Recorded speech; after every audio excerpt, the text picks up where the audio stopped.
improve my communication skill. Communication skills का बहुत बड़ा role. My communication. But I'm going to give you the... আমার এখনো খেয়াল আছে কয়েক বছর আগের কথা, যখন আমি মাথা নিচু করে মেয়েদের সামনে কথা বলতেও লজ্জা করতাম। বয়সের বড় মানুষের সঙ্গে কথা বলতে গিয়ে কোন কথায় লেগিয়ে দিতাম কোনো ঠিক নেই। আর নতুন মানুষের সঙ্গে কথা বলা তো পদ্ধতিই জানতাম না। সবসময় গ্রুপে থেকেও লোনলিনেস ফিল করতাম। অনেস্টলি এটা এখন অ্যাকসেপ্ট করতে হয়, তবে আমার এটা অভ্যাস হয়ে গেছে। এই লোনলিনেস, কমিউনিকেশন স্কিল এই বিষয়ে আমি ইউটিউবে 1000+ ভিডিও দেখেছি, কিন্তু কোনো ভিডিও থেকেও আমি ভালো রেজাল্ট পাইনি। তাই আমার জীবনের এক্সপিরিয়েন্স থেকে 6টা টপিক তুলে ধরবো, যেগুলি ভিডিও শেষ পর্যন্ত দেখলে আপনার কমিউনিকেশন স্কিল, ভাবার পদ্ধতি, কথা বলার পদ্ধতি মাস্টার লেভেল। প্রথমে হচ্ছে স্কিলস স্পিক লাউড।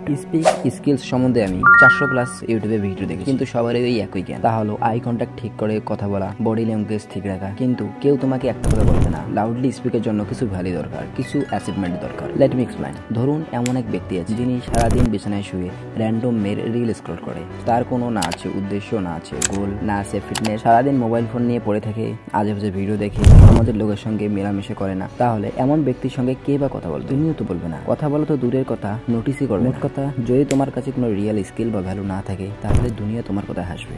কিন্তু এখন ইমাজিন করো যে তুমি ক্লাস 10 বা 12 পড়ো এবং প্রত্যেক মাসে 3 লাখ থেকে 4 লাখ টাকা ইনকাম করো। সোসাইটির সব লোক, টিচার তোমার সঙ্গে কথা বলবে, তোমাকে রেসপেক্টের নজরে দেখবে। আর তোমার বয়সের ছেলেরা তোমার সঙ্গে কথা বলার জন্য পিছু পিছু ছুটবে। অথবা তোমার কাছে ওয়ার্ল্ডের 1% ফিজিক্স থাকে, যেমন লাইক ডেভিডোর, জেপসেরিয়া, বোর্ড। তাহলে লোক তোমার সঙ্গে কেন কথা বলবে না? লোক তোমার সঙ্গে বন্ধুত্ব করার জন্য মরবে। Again explain. মনে করো তুমি স্কুলের টপ স্পোর্টসম্যান, প্রত্যেক স্পোর্টে তুমি টপ, তাহলে স্কুলের স্টুডেন্টসরা তোমাকে ইগনোর করবে কেন? স্কুলের অর্ধেক মেয়ে তোমার জন্য পাগল হবে। এবং এটা হলো ক্রেজি পার্ট, যে তুমি কারোর সঙ্গে যদি কথা নাও বলো, তাহলে লোক ছুটে আসবে তোমার সঙ্গে কথা বলার জন্য। Because people don't care about your word until they see your word. এই জন্য তোমার কাছে কিছু না কিছু ভ্যালুয়েবল হওয়ার দরকার, যা তুমি কনফিডেন্টলি টেবিলের উপর রাখতে পারো। সেটা হোক তোমার কমিউনিকেশন স্কিল, ফিটনেস, টাকা, dancing, designing, coding, editing, wrapping, যে কোনো কিছু হোক, বা শুধু এমন কিছু যার মাধ্যমে তুমি শত লোকের মধ্যে একজন হও। Number 2, not all advice fits for you. Advice তো অনেক শুনেছেন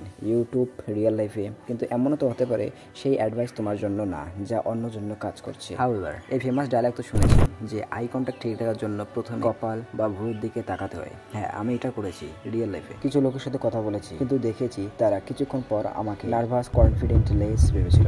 কোনো ফায়দা হয়। আর একটা অ্যাডভাইস, সাইলেন্স ইজ পাওয়ারফুল। হ্যাঁ, আমি এটাও দেখি, কিন্তু তার বিপরীত হয়েছে। সাইলেন্ট থাকতে থাকতে ক্লাসের ব্যাকগ্রাউন্ড ক্যারেক্টার হয়েছে। চেষ্টা করেছি থমাস সেলভির মতো, সিগমাদের মতো সাইলেন্ট থেকে পাওয়ারফুল হবো, কিন্তু এই সাইলেন্ট তখনই কাজ করবে যখন তোমার কাছে কিছু পাওয়ার থাকবে। থমাস সেলভির কাছে এক কিংডম ধ্বংস করার পর ছিল, এজন্য তার সাইলেন্স ছিল পাওয়ারফুল। কিন্তু তোমার কাছে কি আছে? সাইলেন্ট থাকার। সুতরাং সাইলেন্স থেকে তুমি মিস্টিরিয়াস স্টোরি ক্রিয়েট করতে পারবে না। তোমার লোকের সঙ্গে কথা বলা, সাইলেন্ট থেকে তোমার মনে হবে তুমি কুল আর মিস্টিরিয়াস তৈরি হচ্ছ, কিন্তু এর বিপরীতে কাজ হবে। লোক তোমাকে ভাও দেবে, তোমার কাছ থেকে আস্তে আস্তে দূরে চলে যাবে। দেয়ারফর পয়েন্ট খুব সিম্পল, যে কারো অ্যাডভাইস ফলো না করো।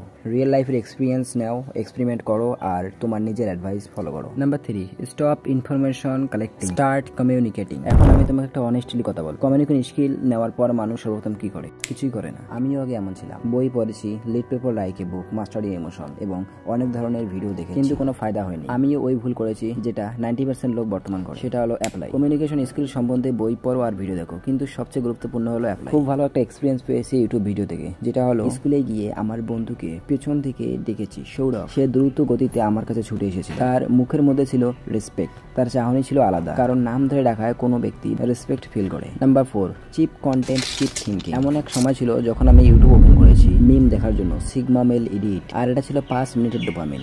আর আমার ওই সময় মনে হয়েছিল যে এটা আমার কাছে অনেক শান্তি, কিন্তু আস্তে আস্তে আমি উপলব্ধি করি প্রত্যেক ছোট ছোট জিনিসে রিয়েক্ট করা, অ্যাংরি হয়ে যাওয়া। আর একটা সত্য কথা, তুমি যেমন ভিডিও দেখবে তেমন তোমার ভাবার পদ্ধতি হবে। আর আমার স্ক্রিনে যে ভিডিওগুলো আছে, এমন ভিডিও দেখে থাকো তাহলে দেখা অ্যাভয়েড করো, কারণ যদি তোমার টাইম ওয়েস্ট হয় তাহলে সেই ভিডিওর কোনো ভ্যালু নেই, যেটা আমার ভিডিও হোক না কেন। And choose content that build your life, not waste your time. আমি একবার একটা বাংলাদেশে ব্যাংকে গিয়েছি, কিন্তু সেখানে সব এমপ্লয়ার লাঞ্চ টাইমে গিয়েছিল, শুধু একটা ম্যাম স্টিলভাবে কাজ করছে। আমি এটা তোমাকে কেন বলছি শুনতে দেখো। পেছন থেকে হঠাৎ করে আমাকে একটা ছেলে ডাক দিল। তার বডি ছিল অনেক ফিট, অনেক হ্যান্ডসাম লুক, কিন্তু সে ভেতর থেকে নার্ভাস ছিল। আমি তাকে গিয়ে জিজ্ঞাসা করলাম কি হলো ভাই? সে বলল পেন লাগবে, আমার পেনটা বাড়িতে ছেড়ে এসেছি।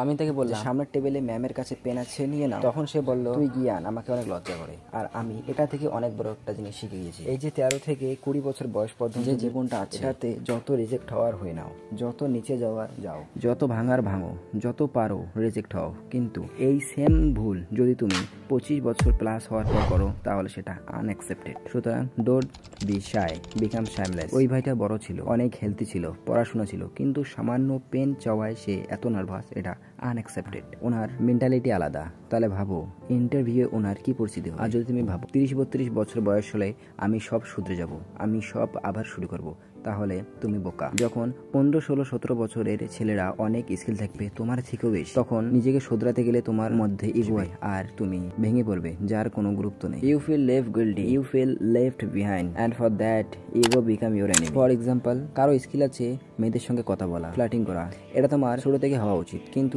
এই অভ্যাসটা যদি তুমি 30-32 বছরে গিয়ে করো তাহলে অনেক খারাপ। অথবা তোমার প্যারেন্টস বা টিচার বলেছিল যে বেটা মেয়েদের সঙ্গে কথা বলিস না, তাহলে জীবনে অনেক বড় কিছু করতে পারবি। Therefore start making mistake. এখন থেকে বাইরে চলে যাও, লোকের সঙ্গে সাক্ষাৎ করো, ওনাকে খুশি করাও, ট্রাভেল করো, মেয়েদের কথা বলো, যত অকাল্ট ফিল করার আছে করো, যত নিচে পড়ার বাকি আছে পড়তে থাকো, যত ভাঙার বাকি আছে ভাঙো। কি হবে সব থেকে বেশি?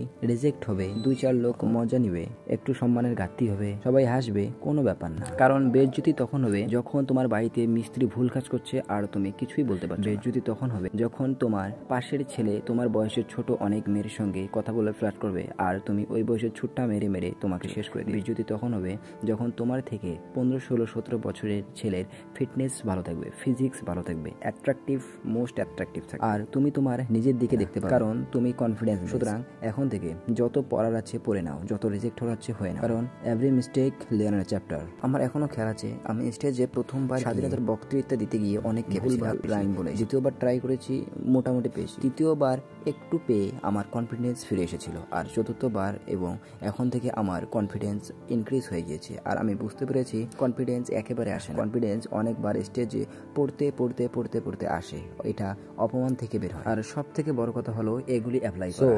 এবার try, ever fail, no matter brother, try again, fail better, because one day you will be yours.